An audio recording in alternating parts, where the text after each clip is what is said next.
നിങ്ങളുടെ ഫേവറേറ്റ് സീരിയലുകൾ ടിവിയിൽ വരുന്നതിന് മുൻപേ സൺ നെക്സ്റ്റ് ആപ്പിൽ കാണാം. ഇനി എല്ലാവർക്കും മുൻപേ കാണൂ. ഇപ്പോൾ തന്നെ സൺ നെക്സ്റ്റ് ആപ്പ് ഡൗൺലോഡ് ചെയ്ത് സബ്സ്ക്രൈബ് ചെയ്യൂ.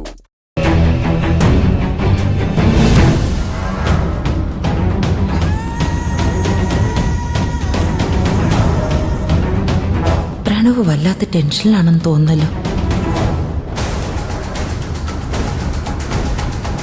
ഇതിങ്ങനെ വിട്ടാൽ ശരിയാവില്ല. അതിന്റെ ദോഷം നമുക്ക് തന്നെയായിരിക്കും.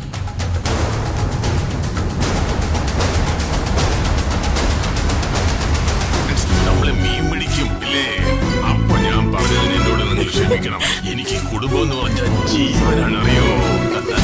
ഞാൻ സന്തോഷത്തോടെ തന്നെയാണ് നിങ്ങളോട് വരുന്നത്. നമുക്ക് പോകേണ്ട സ്ഥലത്ത് എത്തിച്ചേരുന്നത് വരെ എനിക്ക് ഒരു സമാധാനവും ഇല്ല. എപ്പോഴാ നമ്മൾ പോകുന്ന സ്ഥലം വളരെ മനോഹരമായിരിക്കും.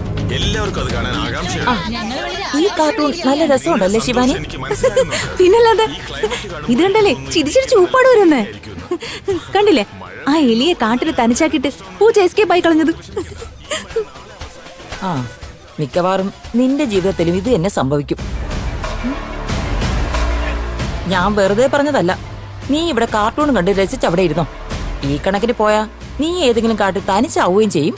പ്രണവ് അവന്റെ വീട്ടിലേക്ക് തിരിച്ചു പോവുകയും ചെയ്യും. ആന്റി അങ്ങനെ പറഞ്ഞേ?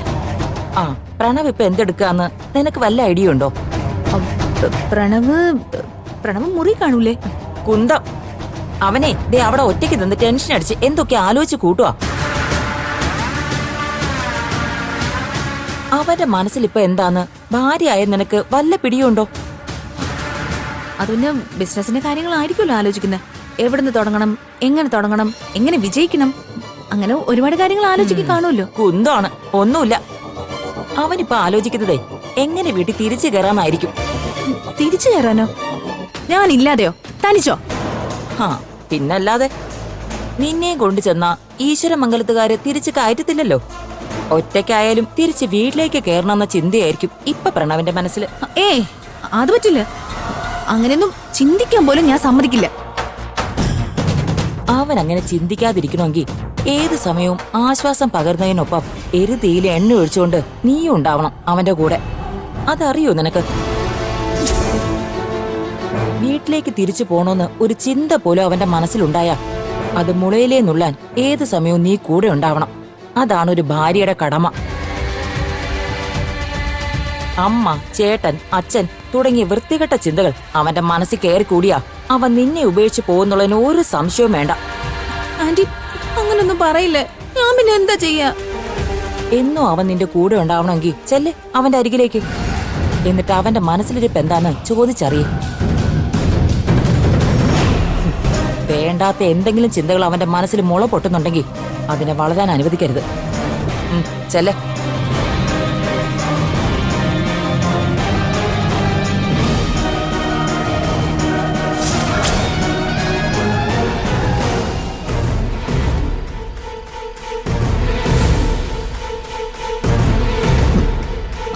പ്രണവ്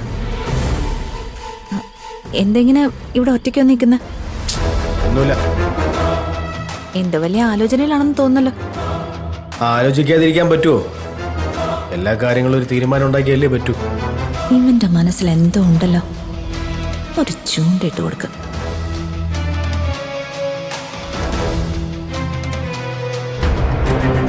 ആരെക്കാളും നന്നായി പ്രണവിനെ മനസ്സിലാക്കിയത് ഞാനല്ലേ. ഇപ്പൊ പ്രണവിന്റെ മനസ്സിൽ എന്താണെന്ന് ഞാൻ പറയട്ടെ. നമ്മൾ അംഗീകരിക്കുകയും സ്നേഹിക്കുകയും ഒക്കെ ചെയ്യാത്തവരെ വിട്ടിട്ടാ നമ്മൾ ഈശ്വരമംഗലത്ത് നിന്ന് ഇറങ്ങിയത്. ഒരർത്ഥത്തിൽ ഇറങ്ങി വന്നതല്ലല്ലോ, അടിച്ചിറക്കി വിട്ടതല്ലേ ആ വീട്ടിൽ നിന്ന്.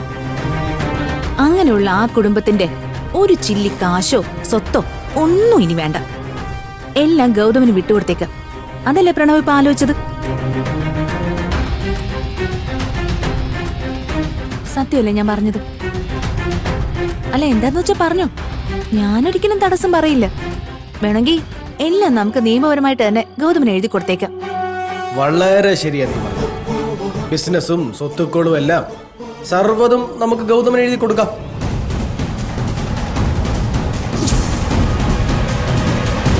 നിനക്ക് വട്ട് വല്ലതും ഉണ്ടോ ശിവാനി? വലിയൊരു മൈൻഡ് റീഡർ വന്നിരിക്കുന്നു. എനിക്ക് അവകാശപ്പെട്ട സർവ്വതും എഴുതി ഗൗതമിന്റെ കാൽക്കീഴിൽ വെച്ചു കൊടുക്കാൻ ഞാനെന്താ മുഴു ഭ്രാന്തമല്ലോടാ?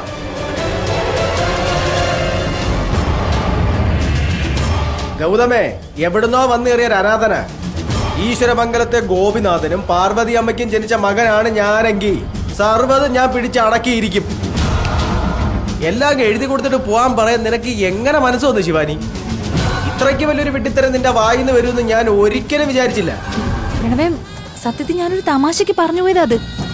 നീ നോക്കിക്കോ, ഗൗതമിന് ഈശ്വരമംഗലത്ത് നിന്ന് 5ന്റെ പൈസ കിട്ടുമെന്ന് പ്രതീക്ഷിക്കണ്ട. ഇപ്പൊ പോലും ഒരു വലിയ അബദ്ധം ചെയ്തെന്ന് ചിന്തിച്ചവനാ ഞാൻ.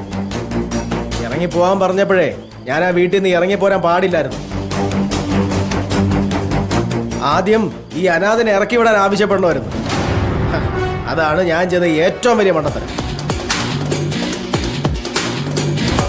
ഇപ്പൊ എന്റെ ഉള്ളിൽ ഒറ്റ സ്വപ്നേ ഉള്ളൂ, എത്രയും വേഗം ആ ഗൗതമിനെ നിധിയും ഈശ്വരമംഗലത്ത് നിന്ന് അടിച്ചിറക്കണം. അത് ഞാൻ ചെയ്തിരിക്കും.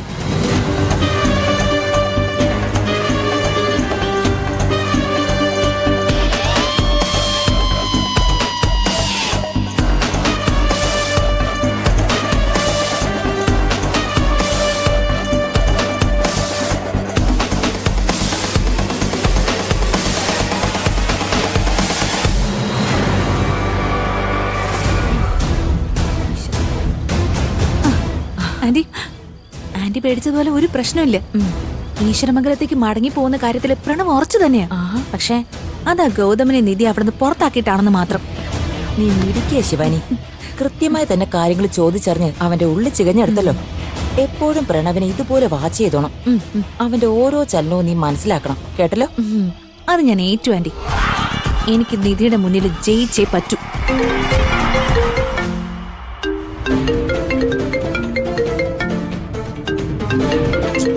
ഇവരെന്തിനാ എന്നെ വിളിക്കുന്നു? എന്തിനാ ഇപ്പൊ കിടന്ന് വിളിക്കണേ? ഞങ്ങളെ വീട്ടിൽ നിന്ന് ഇറക്കി വിട്ടപ്പോ പോലും ഞങ്ങളെ സപ്പോർട്ട് ചെയ്ത് ഒരു വാക്ക് പോലും മിണ്ടാതെ നിന്നവരല്ലേ നിങ്ങള്. എന്നെ ഇനി വിളിക്കണ്ട. നീ ഓരോ വിഡ്ഢിത്തങ്ങള് കാണിച്ച് കള്ളി എന്ന പേര് എരന്ന് വാങ്ങിയതും പോരാഞ്ഞിട്ട് അതിനെന്നെ കുറ്റപ്പെടുത്തുന്നോ? ആയിക്കോട്ടെ, എന്റെ കണക്കൂട്ടലുകളൊക്കെ തെറ്റിപ്പോയി എന്നുള്ളത് നേരെ.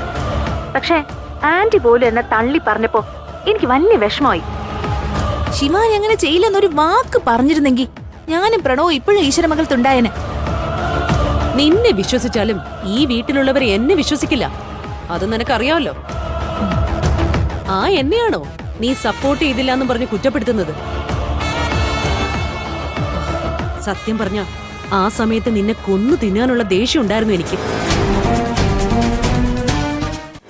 നിധിയെ കൊടുക്കാനായി പോയിട്ട് അവസാനം സ്വയം കുടുക്കിൽ ചെന്ന് ചാടിക്കൊടുത്ത മരമണ്ടിയല്ലേ നീ?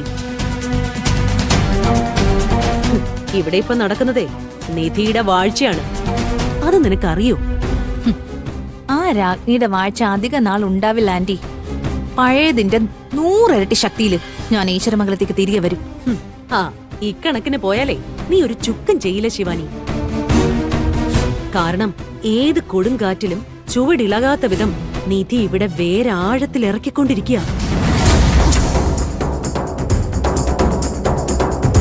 ഇവിടെ നടക്കുന്ന സംഭവങ്ങളൊന്നും അറിയാതെ നീ വെറുതെ വീമ്പിളക്കല്ലേ.